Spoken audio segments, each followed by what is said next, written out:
How do we get ourselves in a position where we have two industrial walkouts by junior doctors? This has been badly handled from the outset, hasn't it? Well, I think it has been very disappointingly handled by the BMA because we put this in our manifesto in the election last May, and then in June I said I wanted to talk about how we implement that manifesto commitment. And instead of coming and talking about it, the BMA actually refused to talk at all. Well, the BMA and they just balloted they say that industrial action. The BMA, I don't think that's the right way. Refuse if you're that. trying to do something that makes care better for patients. The BMA would refuse that, and they've said that you're the ones who have failed to negotiate with them for terms that they don't believe is anything too out of the ordinary. They say they are completely stretched as it is at this moment in time. They are at breaking points, and with these new proposals, with this new contract, that's going to continue.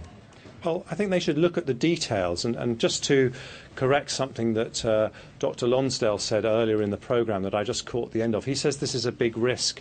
The contract that we are putting in place now has the support of not just Sir David Dalton, one of the most respected chief executives in the NHS, but a total of 20 chief executives have said this is fair and reasonable. It has the support of NHS England, of the main NHS employer bodies as being fair and reasonable.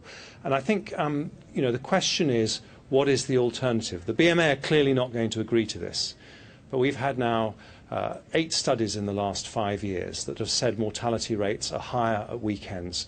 Do we just say, well, we're going to forget about those vulnerable patients, we're not going to make the changes necessary to have a 7-day NHS, or do we say, actually, we want the NHS to offer the safest, highest quality care anywhere in the world, and we're going to take these difficult decisions, and that's what we've decided to do today. But this contract hasn't got the support of everyone. I mean, even one of your own signatories, Andrew Foster, one of the members who attached his name to this letter calling of the recommendations for this new proposal, for this new contract, he tweeted a little bit earlier on saying that he felt uncomfortable with these changes. So not everybody is in favour of what you're saying.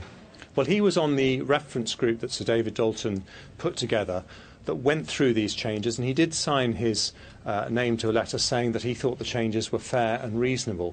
And I think the issue here is that there's not going to be a solution that pleases absolutely everyone.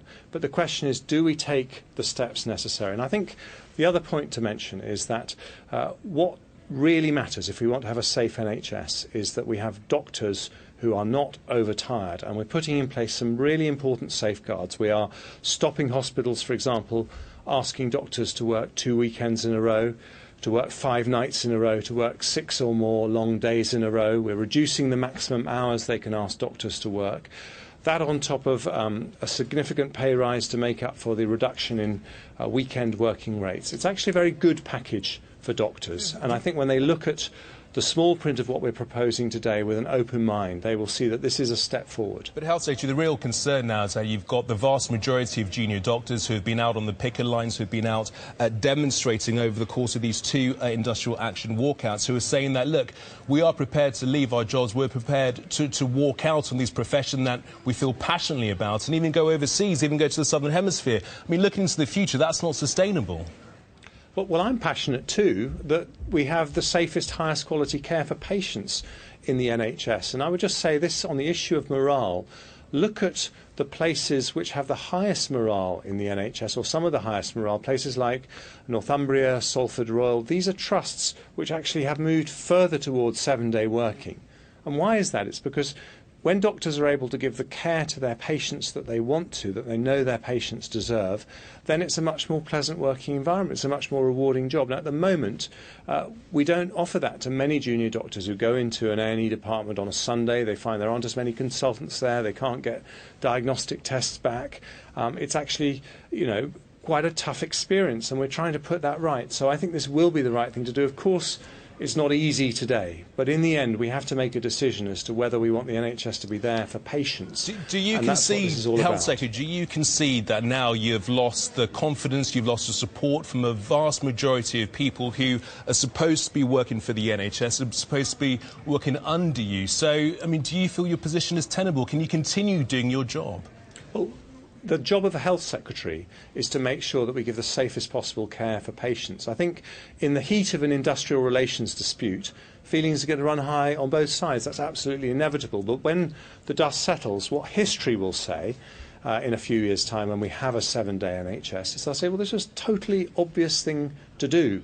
I mean, why did we ever not have proper care? Why did we ever have this disparity in mortality rates for people admitted at weekends? What the BMA and they will saying... say that it was obvious that the Health Secretary had to do that, the NHS had to do that, and I predict it will have widespread support amongst doctors as well as patients. That's not going to be the case today for obvious reasons, but I think when the dust settles, people will recognise that reality. Well, what the BMA is saying and what the junior doctors are saying is that if this contract does come into play, then it is going to be the patients who are going to suffer, because these doctors, even though they may well have an increase in their pay, they're going to be overstretched, they're going to be tired, and it will be the patients that will suffer.